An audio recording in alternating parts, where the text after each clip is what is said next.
Unfiltered. Ricky Bo, Bill Colarulo. Philadelphia Sports Talk.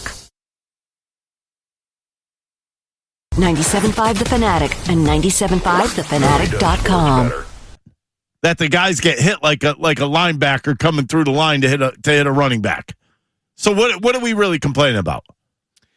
Embiid's a big guy. You know, think about this for a second. Embiid gets a ball down at the top of the key, does his little lean in. He's probably hitting the guy harder than Mikal Bridges hit him. So why you think it's dirty? I'm torn on it a little bit. You're out of your mind. Let me say this. Dirty? No. Unnecessary in that moment. If you watch it again, so you can't say that. I think it was a little unnecessary. Joel Embiid, I think it's Maxey he's setting the screen for, is well past them. It was Maxey. Right? Well past them. Now, do I think that Mikal Bridges said, I'm going to go at Joel and I'm going to hit him right where he had the surgery? Probably not. I think he looked at it and said, I'm going to be physical and I'm going to run through him. It wasn't necessary, but I don't think it was dirty. I don't think it was illegal. And I believe now, though, the Sixers need to use that as kind of motivation. We need to bring it right back to them. If you looked at that play, he got picked twice. And he was still trying to fight through the first one when he ran into Embiid for the second one. I just don't think he had to do what he did. Oh, he did. He did what he did. But is it just because it was on Joel that you're upset? Because if he did that to Bona, what would you say? Be honest. Look, be honest. Unnecessary. Not dirty, but an unnecessary play. So he did what you're – if a Sixer did that, what would you say? Well, that's where I want to go now. Way to fight through it, you would have said. The Sixers have to bring that same level of physicality. Like in Game 2, run through the damn screens. Be physical. Get them in the stomach. You know, throw a couple elbows.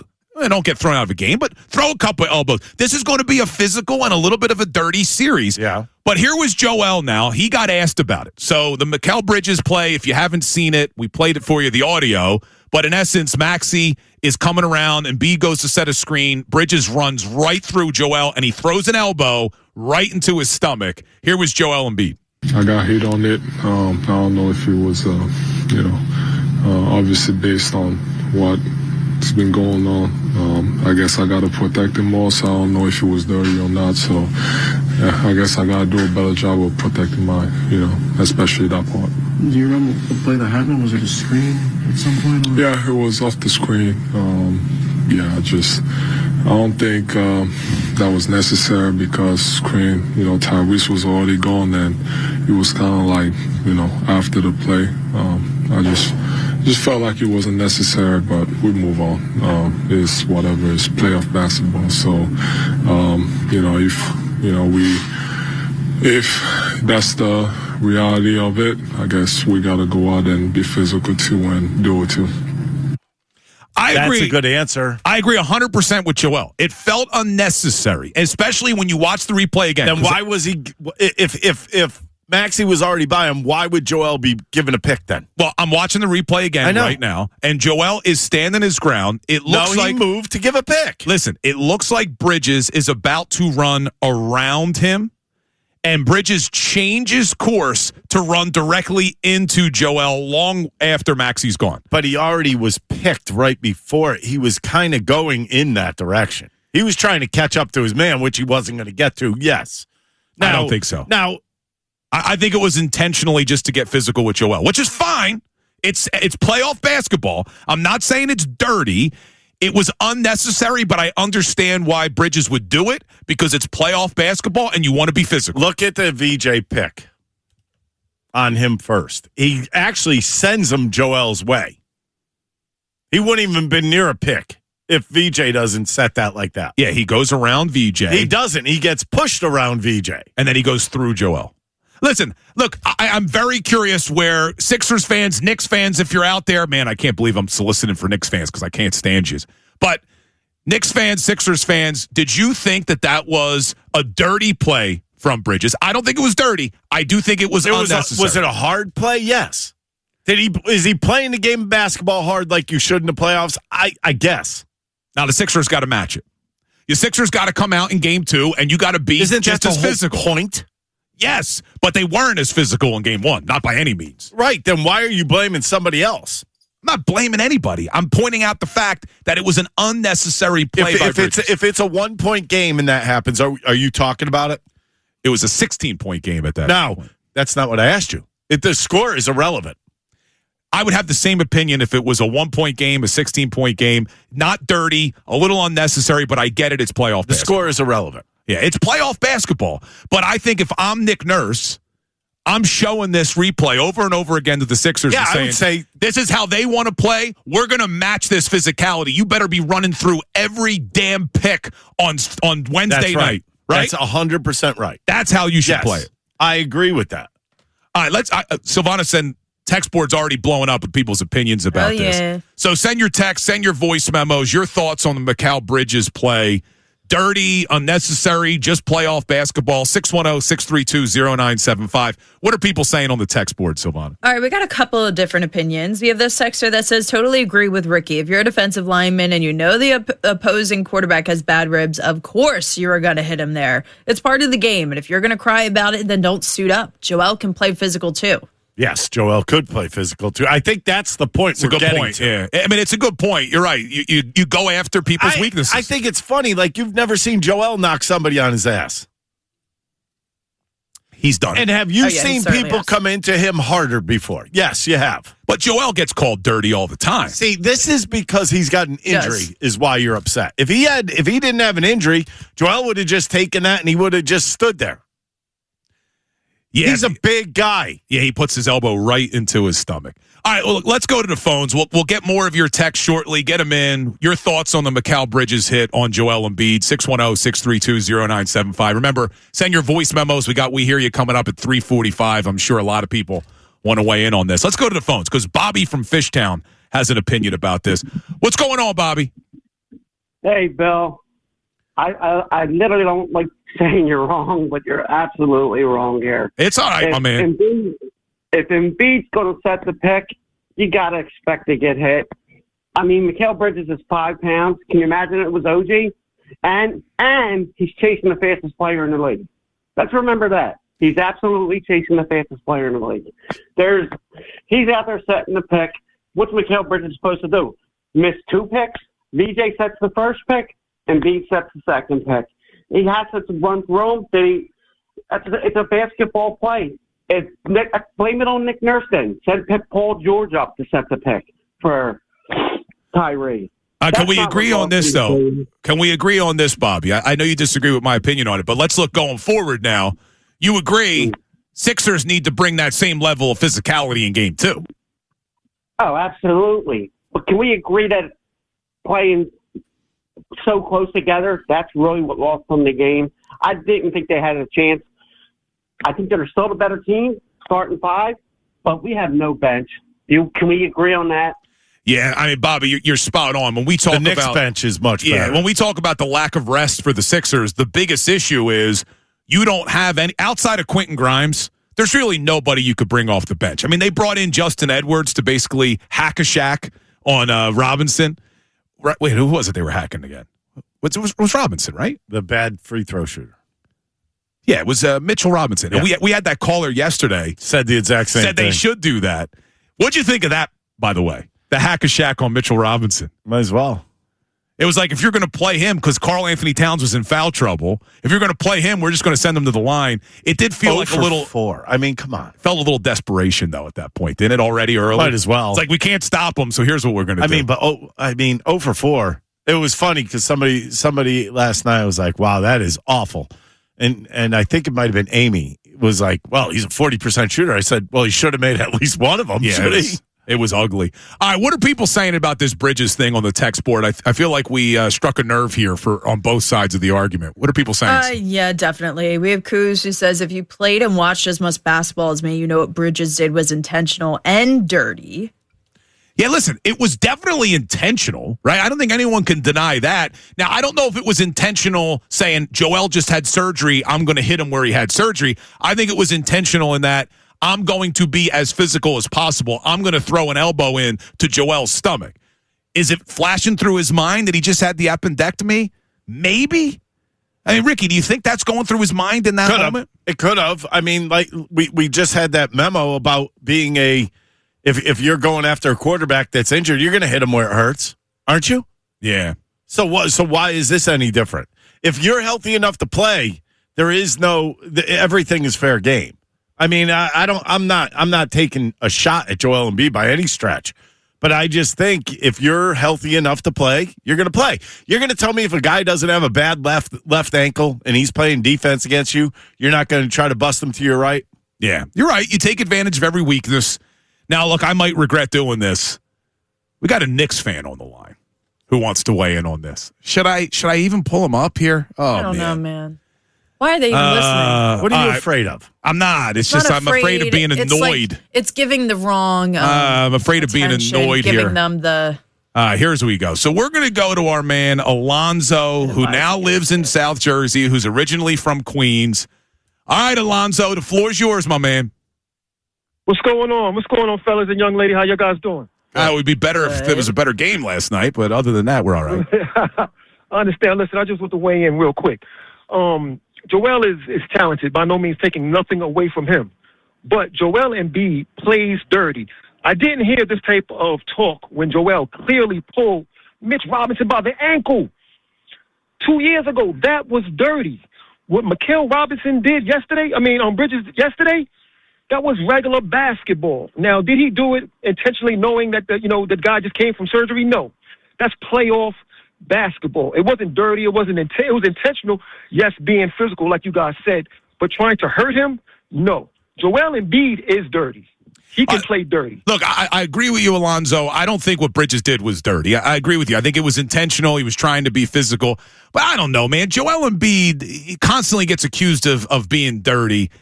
The play you're talking about 2 years ago with Robinson, wasn't that when Robinson was basically about to step on him and he grabs his foot to push him away? No, well, maybe that's what you saw. But what I saw was Joel Embiid already on the floor. Mitch Robinson on his way down. I saw Joel Embiid pull his ankle from the ground while Mitch is still in the air. Pulled him down. Let me get one more thing from you. What's your prediction for the series, Alonzo? What's the prediction for the series? Well, I'm going to give you my prediction, but I just honestly want to say I wanted the Celtics instead of you guys. You guys make me a little nervous, right? But my prediction is Knicks in 6. All right. At least he's a rational Knicks fan. Because I thought, I've been getting texts from all my Knicks fan buddies that I went to school with and stuff who live up in New York. It's like, Knicks in 4. I mean, did you see them outside of Madison Square Garden last night? Like they just won the NBA title, which they haven't done since 1972? They're not going to win it this year either. But you agree with Alonzo on his Mikal Bridges opinion. I just think Bridges was playing the game hard. That's it. I don't think it was dirty. Do you really believe it was I'm going to go and try to hurt Embiid? No. Then it's not dirty then. Well, I got to keep qualifying this because intentionally hurt Embiid knowing I'm going to hit him where he had the appendectomy, probably not, but intentionally getting physical with Embiid, and if I hurt him, so be it. It's playoff basketball. So that's kind of how I feel on it. So I want you to picture this. You're saying that he's porcelain. No, what I'm saying is this. But let me make this clear. No, you're wrong in this situation. He's on the court. Yeah, that means he's healthy. I think you're having an argument with a point I'm not trying to make. I want the Sixers to do exactly what Mikal Bridges did. Okay, that's I don't have a problem with it. But I think two things can be true. You could point out that it was intentional, it was unnecessary, and he intentionally goes into Joel because it's a physical playoff series. The Sixers should be using that as motivation. The offensive player is the one throwing the pick, but trying to go through the pick is a little too much for you. No, are you not hearing what I'm saying here? Yes, I'm hearing exactly what you're saying. I'm saying the Sixers should do the same damn thing. Exactly. If I had a problem with it, I would be saying, no, you can't do this in basketball. What I'm saying is... So you're mad at your own Sixers? Yeah, I'm almost mad at them, but I'm not yet because I've given them the little bit of the pass here with the lack of rest for game 1. Embiid will be physical. Yes, for game 2. He knocks people on their asses every game. For game 2, the 76ers should be taking that play. And they should be running it over and over again down at wherever they're at right now. Are they in New York or do they come back? Maybe they come back since it's so close. Do they stay up in New York? Who? The Sixers. Yes. They stay in New York? What do you think? They keep traveling back and forth? Oh, it's like an hour and a half train ride. So when would you travel? I don't know. Do they stay there? Come for 3 back days? late last night, wake up today at practice, and then travel back up there? I guess you're right. They're still at the hotel. Thinking. So they're still at the hotel. So I would keep playing that over and over and say, look, this is how they're playing. We got to match that. And I would expect them to really get physical with the Knicks on Wednesday night. But look, if you want to weigh in on it, send your voice memo, 610-632-0975. We will continue that conversation. But as we're talking about kind of questionable things, the Flyers lose in overtime last night. Now, Ricky alluded to this early in the show. Should the Hurricanes' goal have been disallowed for goaltender interference? Now, I will admit this. I didn't even give it a second thought. I come into the studio today. Brendan Petrilli down in promotions makes a comment to me. Casey Boy from Preston and Steve makes a comment to me. Hey, that was goaltender interference. So I go back and I've watched so many replays of this. Was it goaltender interference? We'll talk about it. We'll also hear what Rick Tocchet said about it about an hour ago because he was asked if it was goaltender interference. Flyers fans, you're going to want to hear this all coming up next right here, Unfiltered. 97.5 The Fanatic, NBC Sports, Philadelphia.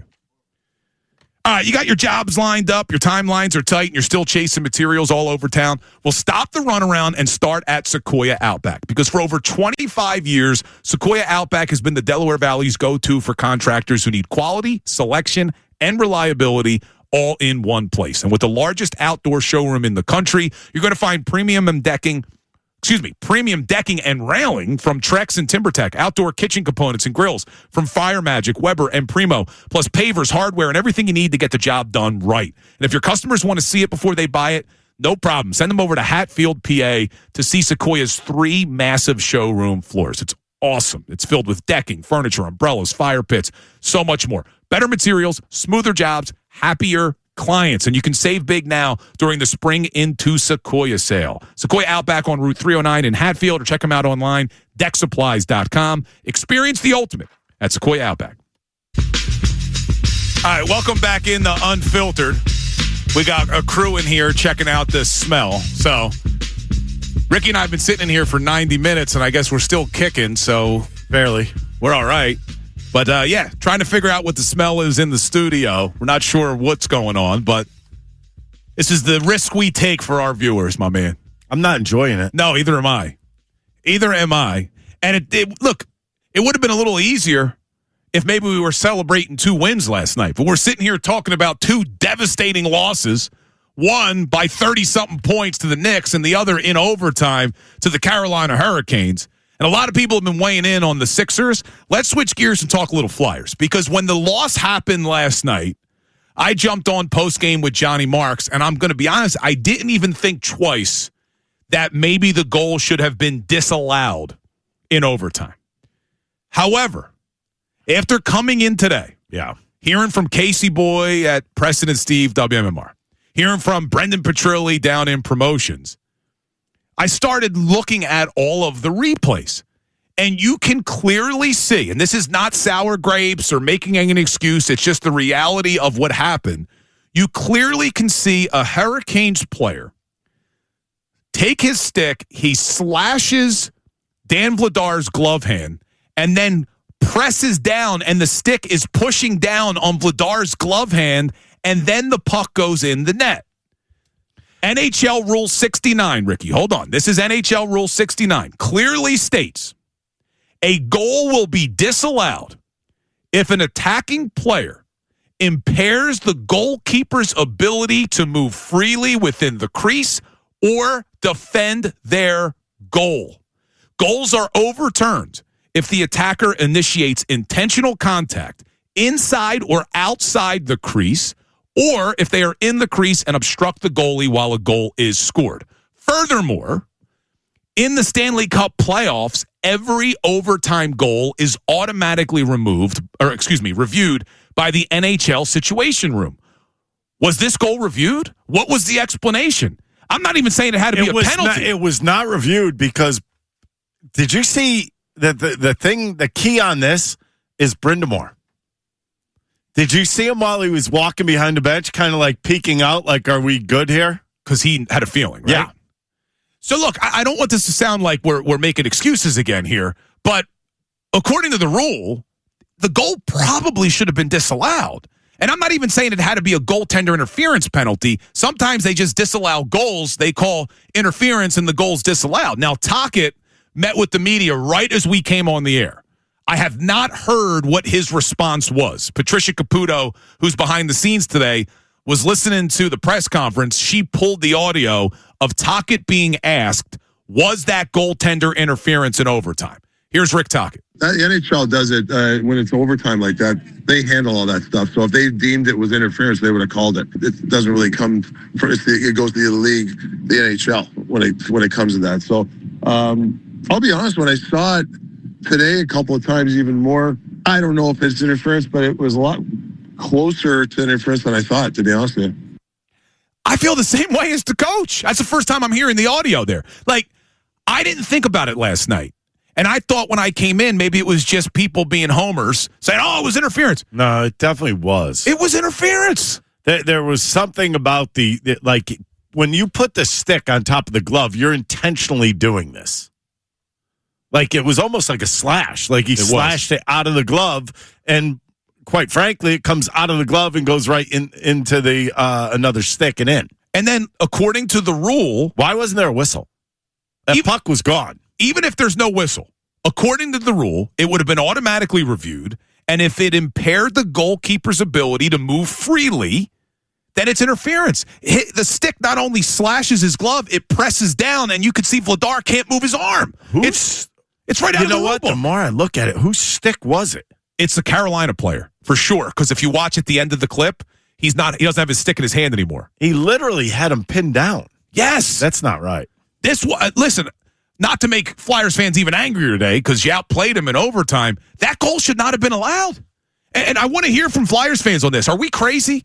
Because the more I look at that replay, that goal should not have been allowed. I would love to hear what Flyers fans' opinions are. Send in your texts and your voice memos. Do you agree with Ricky and I that was goaltender interference to end that game? Hit us up, 610-632-0975. And now if you're the Flyers, man, I guess you could take some relief in the fact, hey, we could play with these guys. We outplayed them in overtime. We dominated the pace of play. We're not out of their league. But at the same time, it's hard not to be a little bit demoralized that you did outplay them. And not only do you lose the game, but now almost in controversial fashion. But hopefully Tocchet's got the right messaging to the team. And I think it's probably good for the Flyers that they have a 2-day break coming home for game 3. Yeah. I think you get that break. You can get your legs under you. Maybe you could figure out a way to make the game a little bit easier than what you've been doing. I mean, let's face it. They improved from the first 2 periods of the first game in the last, 4 periods that they played. There's no doubt about that. They got better in game 1, in the third, and then breaking the trap. I thought they were pretty good actually last night, especially early on. Yeah, curious what people are going to say about this. Now, I got some really good news, though. So we've been down in the dumps today. It smells like something in here. We don't even know what we're breathing in. There's a lot going on. I just got an email minutes ago with some great news. So everybody knows tomorrow is What Movie Wednesday, right? Yeah. We got a grand prize tomorrow. So in addition to having 4 prizes that we'll announce tomorrow, our grand prize, we got a pair of tickets to Flyers Game 3. And we're not done. What? On Thursday, we got a pair of tickets to Flyers Game 4. Oh, no. So let's get flyered up. So tomorrow on the show for What Movie Wednesday, we'll be giving away 4 4-packs of tickets to the Universal theme parks at Franklin Institute. That's a pretty cool exhibit. Yeah. But then the grand prize tomorrow, a pair of tickets to Game 3. And then on Thursday, we have not only Tomahawk Thursday with the Tomahawk Steaks, we'll also have another prize for Game 4 tickets. That's pretty awesome. That's pretty cool. Odds be ever in your favor. That's pretty cool. That Man, could the be pressure's on me, huh? My daughter call in. My daughter's birthday today, by the way. Happy birthday. Happy birthday, Soph. Love you. I was going to say so. Big day, Cinco de Mayo. Cinco de Mayo? Yeah. And Patricia Caputo told me something interesting today. The Caputs? This is like the last time Taco Tuesday will be on Cinco de Mayo for another 20 years or something ridiculous. Really? I forget. That's insane. Hopefully she puts it up on the board. Yeah, she told me the exact date. I could be wrong. Now, we always do Taco Tuesday at my house, but now tonight, maybe I have to throw some margaritas in there. Oh, yes. But, right? Non-alcoholic margaritas. Yeah, I was going to say, are you going to drink an actual margarita, or is it going to be a mocktail? I got nothing to do tonight. Like, normally I would have the Flyers post-game show or a game to watch. Yeah. I got nothing to do tonight. Wait, I might join you. Yeah, so we'll do some margaritas You know what has the best margaritas if you're going to go out? Central Taco. You won't be able to get in there. Yeah, Central Taco. On Haddon Ave. Yes. You won't be able to get in there tonight. My wife's making the tacos. She makes delicious tacos, my wife. All right, I want to hear, though, let's get back to this Flyers thing. We digress. Flyers tickets tomorrow for Game 3. You can win them on the show. Flyers tickets for Game 4 on Thursday. You can win them. So make sure you keep it here for the best sports talk in the city. I'm not biased at all when I say that. All right, so let's see what's the text board saying about us saying the overtime goal should have been disallowed. All right, we have a couple of different ones. We have one person that says Cry Me a River. Another one says Sour Grapes. Bob says it was Walker's stick that came down on his glove. I don't think it was interference because he was going for the puck. Maybe if our power play went better than 1 for 7, the Flyers don't find themselves in this situation. It doesn't matter if you're going for the puck. Yeah, it doesn't matter. It really did. That has nothing to do with it. But listen, everything he said was right. Yeah, like the power play needs to be better, and there's other reasons why you lose the game. But specifically, if you interfere with the goalie, it's not always a penalty, but it does disallow a goal if the referee or the NHL Situation Room reviews it and feels that the goaltender was unable to make the save due to the interference. And I don't think it was Walker's stick. When I watched it over and over again, it's the Hurricanes player's stick. And if it was inadvertent, he's bringing the stick down on Vladar's glove.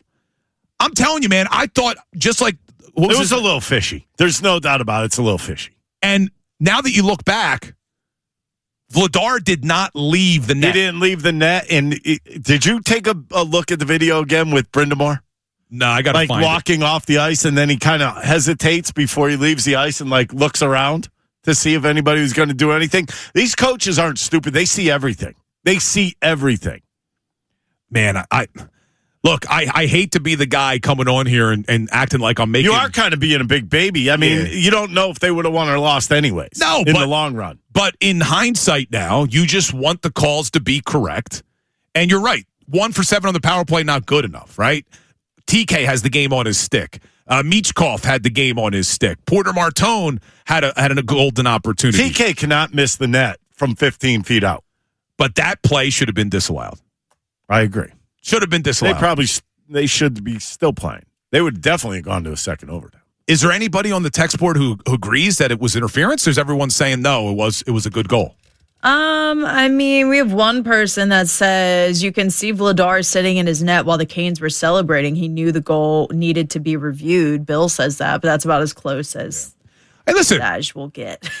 Play the audio again of Rick Tocchet. So now this is Rick Tocchet at 2:00 today being asked the question, and I agree wholeheartedly. I had the same opinion as Tocchet, whereas the more you watch it, the more it looks like interference. Listen to Tocchet. The NHL does it when it's overtime like that. They handle all that stuff. So if they deemed it was interference, they would have called it. It doesn't really come from it goes to the league, the NHL when it comes to that. So I'll be honest, when I saw it today a couple of times even more, I don't know if it's interference, but it was a lot closer to interference than I thought, to be honest with you.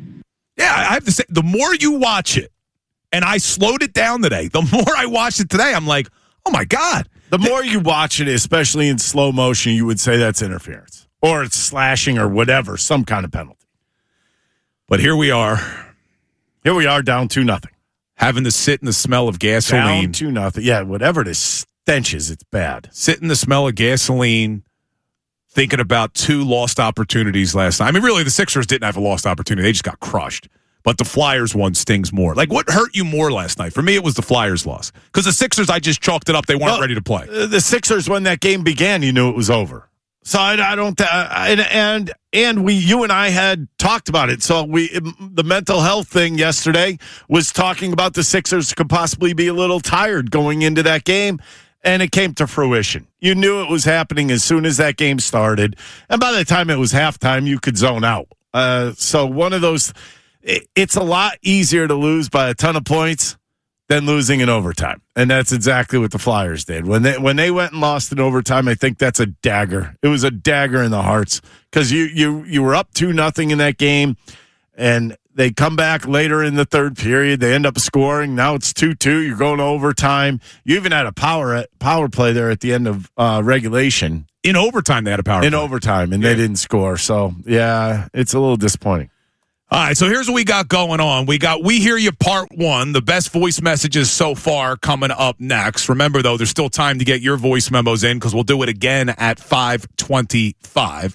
We got Give Me More at 4 coming up at 4 o'clock. We'll talk a little Phillies because they get the W last night behind a strong outing from Aaron Nola, and we'll continue the Flyers and Sixers conversation as well. But coming up next, We Hear You, best voice messages of the show so far. Don't go anywhere, unfiltered. 97.5 The Fanatic, NBC Sports, Philadelphia. All right, welcome back into Unfiltered. For those who have been with us since the beginning of the show, Ricky and I said we could smell something. We thought it was like gas or some sort of paint thinner. It was something, and they've been investigating it for the last hour and 40 minutes as we sit in here and push through because that's the type of host we are, Ricky. It actually smells worse right now. Well, they found it. Cap came off. So our man Joe from our building maintenance crew came in. They've been looking all over for it. They're smelling our bags. They're smelling under the desk. It turns out the hydraulic piece that goes on the back of the door that helps it shut. No, it's leaking. Was leaking hydraulic oil down the door, behind the door. So we found it. It's now been taken out of here. Let's hope we can push through because... yeah, I mean, this is a big celebration. Round of applause. The biggest win in the last 24 hours. Our man Joe finding why Ricky Bo was getting lightheaded over here. My goodness, Ricky.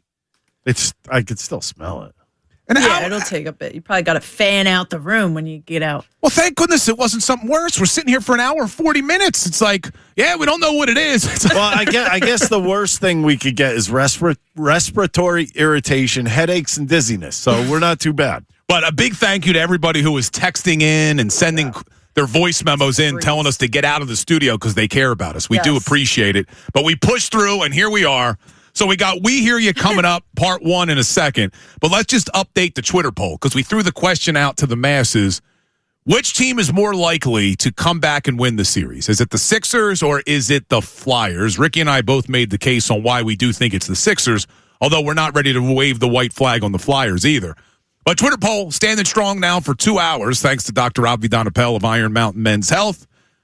Where's the positivity lie right now, Silvana? Which team is more likely to come back and win the series, the Sixers or the Flyers? 75% voting for the Sixers, 25% for the Flyers. Now, I intentionally left off the option of neither, but I see a lot of people in the comments already saying neither. The question was, which is more likely? All right. Now, I do believe the Sixers are going to come back and make this a series. The Flyers, Game 3 now is a must-win. You can't go down 3-0 to Carolina. You go down 3-0 to Carolina, it's over. I mean, are we going to be real about something? You come back, you lose Game 3. I mean, it's not going 7 either. You go back down to Carolina, that thing could end quickly. Yeah, so the place has to be rocking on Thursday night for your Flyers. These Flyers need to make it a series now. Yeah, you got to. It's a must-win. Game 3 will be a must-win for your Philadelphia Flyers. And if you missed it, tomorrow on the show, we will be giving away a pair of tickets to Game 4. Excuse me, to Game 3. And then on Thursday, we'll be giving away a pair of tickets to Game 4. All right, so your opportunity to win Flyers tickets and get down there to feel the energy in the building. But right now, we're going to do We Hear You Part 1, best voice messages of the day so far. We Hear You always brought to you by Rycore Heating and Cooling. If your home's running hot and cold, upgrade to a high-efficiency heat pump system and start saving every month. You can schedule your free consultation at RycoreHVAC.com or call 1-855-MY-RYCORE and upgrade today. Rycore, we know how. Hit it, Savannah. Now. I want to know. Yes. Okay, I'm going to tell you. Are you listening to me? We can hear you. I have something to say. Please just keep it simple and brief. Thank you. Listen to me carefully. And that's all I have to say about that. We hear you. All right, let's start things off with our first one. Hey, how about using your heads? Get the hell out of there. Go to a long commercial break. Let someone come in and know what's going on in there. You never know what a smell of gas could happen. Take a break. Get out of there. Yeah, we appreciate you, Karen. We had a better sign. It was hydraulic fluid. Yeah, we didn't use our common sense. Either, I don't think. We didn't use our common sense. We pushed through for the greater good of all of our listeners and viewers. Hopefully you hung in there with us. But now we're okay. And our man Matt Minarik is in here right now cleaning the door. He's cleaning all the hydraulic oil that was leaking. That is not in his job description, by the way. Look at it. He does many things that are not. He's a true team player over there. And he's not joking. There was some hydraulic Actually, oil on. Matt Minarik, why don't you come over here real quick? You can put down the dirty napkins. Yeah, I just want the TV to see the shirt you're wearing today. Come here. He's standing behind Ricky. Look at that shirt. He's got the Don Mattingly Hitman shirt on. Look at that. He does it all. I have that poster at home. That's a great shirt. From when I was a little kid, I had that poster. Yeah, it's a great shirt. And we do appreciate you, Matt, cleaning that up for us. All right, let's keep them rolling. Even though they got smoked last night, the Sixers have a better chance to come back in their series than the Flyers do. Tired legs and the hot shooting by the Knicks did them in last night. The Flyers, on the other hand, Carolina's just so quick and so good to the puck. Like, they are a very good team. The beauty about this series for the Flyers is that they're getting valuable playoff experience, and Danny Briere can look into this offseason and see exactly what he needs in order to compete for a Stanley Cup. But let's go Flyers and go Sixers. Yeah, a good call right there. Now, Ricky, he talked about the Flyers, how this is a great learning experience. Again, I'm not saying the series is over yet, but no matter what happens against the Hurricanes, Flyers season was a success. Yep. As happy as I have been with the Sixers and them coming back on the Celtics, you still got to win this series for this to be a successful season. Like, you can't lose again in the second round. You got past the damn Celtics. You can't lose to the Knicks. I see what you're saying, but yeah, I think it's two different stories here. It's one, a team that's growing up and it's helping them in the long term, which would be the Flyers. And then you have the Sixers who have been there, done that a bunch of times before, but they can't get over this step that they're in right now. So, you win game 2. If you're the Sixers, you're feeling a lot better about the situation. Now, I've been singing the Sixers' praises all week last week. I said I was wrong. You just got to be careful sometimes. I was back on the wagon for them, all that. I opened up my heart to them, the whole thing. I said it on Friday. I said it on Monday. Well, you absolutely buried them at one point, literally. Well, I'm telling you, you dug the grave, threw them in there, and you were dumping the dirt on it. I'm telling you right now. I expect the Sixers to bounce back. I think they're a lot better than what they showed last night. But if they don't, I might reserve the opinion to go right back to what I thought before. If they get run out of the building against the Knicks again and they lose this series, I don't know if I'm going to feel the same way as I did after winning Game 7, where it's, let's run it all back again. Once again, I'm not going to panic after Game 1. I'm not there yet. I'm with you. I think they're going to win this series still. I'm still thinking the Sixers are going to win this damn series, but it's not going to be easy. All right, keep them rolling. You make millions and millions of dollars and you're tired? Give me a break. Short and sweet, I guess. I see where he's coming from, and I understand it. But yes, they're still human beings. Easier said than done. They aren't superheroes. They aren't invincible. No, but somebody tweeted at me last night, because I put that out there, that they looked like the more tired team. And it's like, they make $50 million a year. What are they tired about? And it's like, okay, I get it, yes. But the reality was, one team played Thursday, another team played Saturday. It doesn't matter about how much money a player makes. One team had 4 days rest, the other had 1 day's rest. Right. Just the reality of what happened. That is reality. I mean, if one team is a lot more rested and they're ready to go, that's completely different than being like hurried in to New York to start with, maybe get one practice in and no real prep work, maybe some video. And then we just found out today, and this is sad. I didn't know this. That got reported today from Gina Mizell of the Inquirer that Nick Nurse lost his brother the other day. He actually is away from the team today to attend his funeral. I mean, that's just crazy. So our hearts go out to the Nick Nurse family and our condolences. But yeah, I mean, he was dealing with that as well. Again, not an excuse, just a reality of the situation. So very sad. I mean, I don't know how you can still coach. I don't know how he did it. And handle all that, and now he's leaving the team to go to attend the funeral. And I don't know any of the details. I don't know if Gina Mizell put him out there. I only saw the tweet. So it is so impressive of him to be able to do that.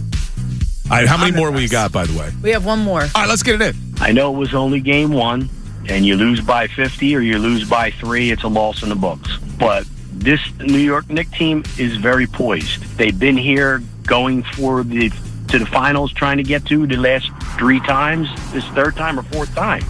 These guys are raring, chomping at the bit, ready to go. And we need to put that same intensity that we had against Boston in this series, and we can win it. But anything less than that, we're not going to. And I'm sure the guys are aware of it, and just let's go Sixers. Yeah, and you know what? I would even say that the intensity level they played with against Boston, you probably have to even bring more intensity against the Knicks, because I think the Knicks are a more physical team. I think the Knicks might even be a hungrier team than what you saw in Boston. I think you got to not match your physicality. They very well could be. Yeah, you got to exceed it. You got to find a way to dig deep down here and get game 2. I mean, let's really think about this. You don't want to get into one of those holes that you were in against Boston.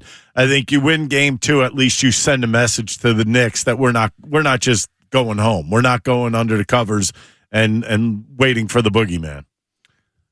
I don't know why I said that. As soon as he started saying like under the covers, I'm like, what is he going to throw out here? All right, so if you have strong opinions about what you watched last night, Sixers game, Flyers game, or if you want to answer the question, who's more likely to come back and win the series, send your voice memos in. We hear you again at 5:25. Send your voice memos to the Davis Honda text line, 610-632-0975.